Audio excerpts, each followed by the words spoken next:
Citizens of Israel, last night I had a meeting in Moscow. I met Vladimir Putin.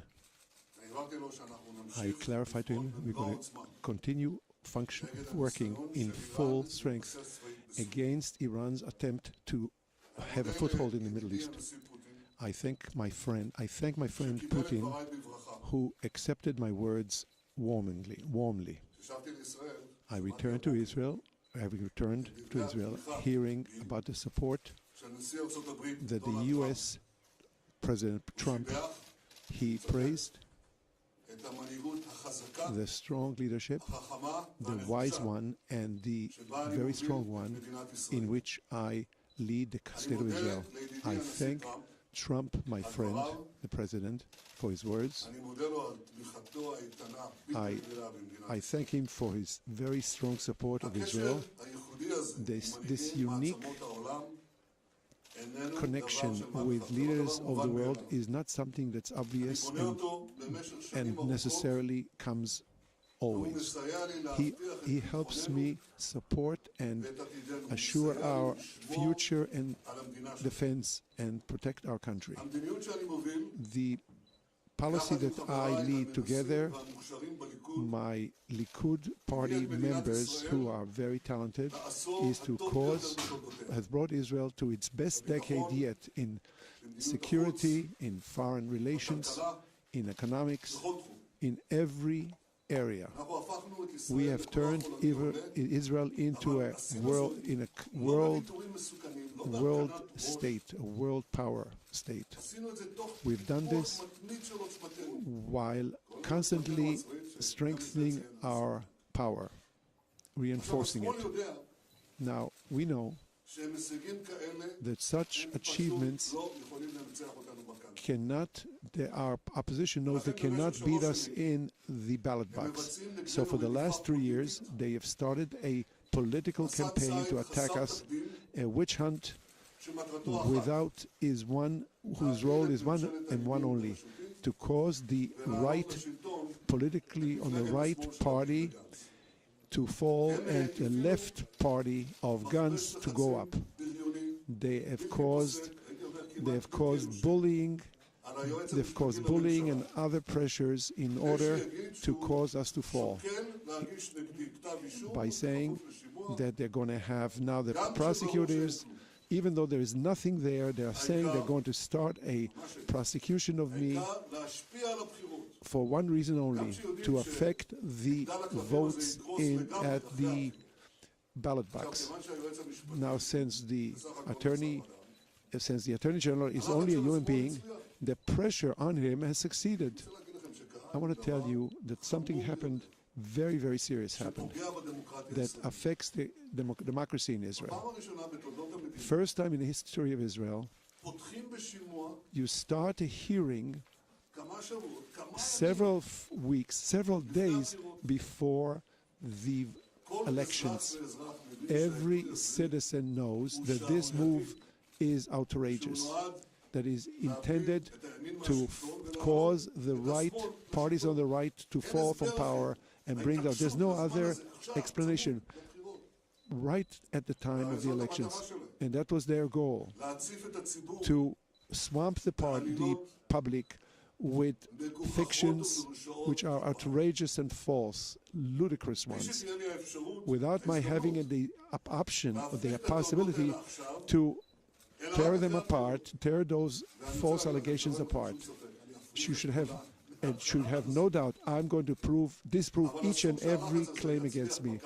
But the possibility it will succeed at the votes, at the party, at the elections, which the most of people, it will not affect them at all, despite what the communications, the media says. But if it's sufficient, if it will affect a minority who will, God forbid, cause the left to come into power. You've heard it just now. You're going to hear it. You have special broadcasts. You have parties in the broadcast rooms. I have to tell you, I don't remember when the left was so happy as now. Not only that they're creating out of whole cloth are not whole cloth. They're creating whole suits out of whole cloth. All these parties, when they did it to Yaakov Ne'eman, the Minister of Justice, when they did this to a great hero of Israel, Rafael Eitan, the previous chief of staff, when they did to another hero of Israel, Kahalani, they choked them. They had parties. Both Ne'eman, Kahalani, and Rafael, there were detailed claims. There were supposedly, allegedly proofs. It proved nothing in their case. Because you know how it ended. You know how it ended. It ended the way it ended in all cases. It ended with zero, nothing. And why did it come to nothing? Because there was nothing. As with me, there is nothing. There is nothing there. But there are things, additional ones that I need to say, that I must say, which I have not said. In this witch hunt against me, they didn't avoid any means. They are literally or figuratively causing to spill the blood of my family, my son, shaming my son. They brought my family. For 3 years they've done this. Through seven levels of hell. 7 circles of hell. It started by try to claim that I and my wife have six cases of bribery. And now, even before the hearing, even before I spoke, even before I presented all the documents that disprove everything, already now 5 out of the 6 cases are already destroyed, fallen apart. And I promise you, the rest of the claim will evaporate into nothing. They will evaporate and fall apart when I will show that the state witnesses, those giving state witnesses, are going to be disproven. They were told, either you give us some false evidence against testimony, or you'll against Netanyahu, or you'll go to kill. They brought tens of witnesses there were tens of witnesses who were not questioned, who could have proven my innocence. We have transcripts that all my decisions and all my actions were done, all were done properly according to law. There's not going to be a single iota of truth in it, not in the false ones, not filed, not case 1,000, 2,000, or 4,000. It's all falsehood. For example, it's amazing. You have newspaper, you have speakers here. You take everything that was said by a spokesman here of every politician, and only in my case, they make it into a criminal offense. It's amazing, astounding. My statement defending my son has became a criminal offense. What father wouldn't say something? So they agreed to remove that particular claim. Everything will be heard and raised in the hearing. Professor Alan Gdershowitz, one of the greatest jurisprudence in the world, said that this is a danger to democracy and to the freedom of the press and the police and the interaction between the government and the media. He says there is no precedence for this in the world, not just in which that something like this is bribery. When they speak about bribery, I want you to, they don't talk about money, they don't talk about envelopes, they don't talk about cash, they talk about 2.5 articles in a newspaper out of ocean, not of statements and articles against me. It's Walla, the newspaper, is a leftist that is very anti-me. If you have Google, check it on Google. There are a lot of articles, but check it. Check it yourself to see how many things were against me on Walla. I'm the first person in history who was blamed for he was accused of bribery for trying to get positive reaction from the press. It's curious, they don't check any other, like Moses, other politicians.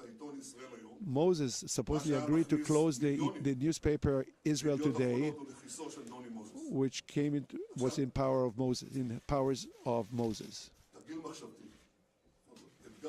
This is the challenge, because it requires abilities, intellectual abilities. I don't have it. I can't contend with it. Can someone explain to me whether a positive article is in fact bribery? Why didn't they question Yair Lapid, who met dozens of times with that newspaperman and received a flood of positive articles supporting him? Why was he not questioned? I ask you, how can it be that I, who stopped this law, they want to bring me in front of the court, and they're not even questioned? This is a upside-down, topsy-turvy world. They say that a positive article for me is bribery. And what about Elif? They took hundreds of billions of shekels, and what did they find? Cigars, hot foods, trays, nonsense. They exaggerate the numbers in an unbelievable fashion. They take all the champagne and good friends, the champagne and cigars that were purchased by friends, and they put it all on me. It's interesting that in other cases where you have gifts, for example, Olmert, the president, who received he received ultra-expensive fountain pens from friends worth over 1 million shekels. Olmert, the prime minister, former one, back then, it was said there was no point even to investigate it. You know the principle already. If it's not Bibi, no investigation. But here, there is tremendous pressure, both of the media, of the left, and also people in the Justice Department, to bring these and to bring these all in just before the elections. And also, which is also receives a lot of leaks. The extreme line against me was God, and so on. But how can one more thing, can you explain to me, please, how can one explain? So Yad Ben Ari, who pressured to the state prosecutor to come with a decision against Tzipi Livni, it stopped because back then the investigations against her were considered intervention with the elections. So this has been, in a manner that's outrageous, made it against them, against me and not them. I hope it's not the case now. But one thing is clear. There is one law for everyone, one different law for Netanyahu. There's a rule as far as elections for everyone, and there are special rules for Netanyahu. I am telling you, citizens of Israel, this entire house of cards is going to collapse. I'm absolutely certain of it. I'm certain of it 4,000%. I intend to continue serving you and the country and the state as the Prime Minister for many more years. Don't believe all those spins. I plan to serve you as Prime Minister for many years to come. But it depends on you. Not the people who work for the government, not in the broadcast, not in those who are giving the interpretations on the media. It's the citizens of Israel who will determine it. Don't let this witch hunt to confuse you. The decision and the choice is very simple.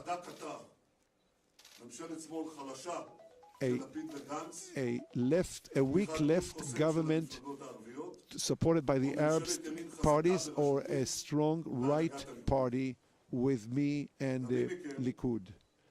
Many of you, in the last 24 hours, and generally, many of you say, Bibi, we're with you. We're with you, and don't break. Don't collapse. I'm not broke. I'm not falling apart. I will continue. And then you ask me, where do I get all the strength to withstand this witch hunt? So here's my answer. I get my strength from three things. First, from my beloved family,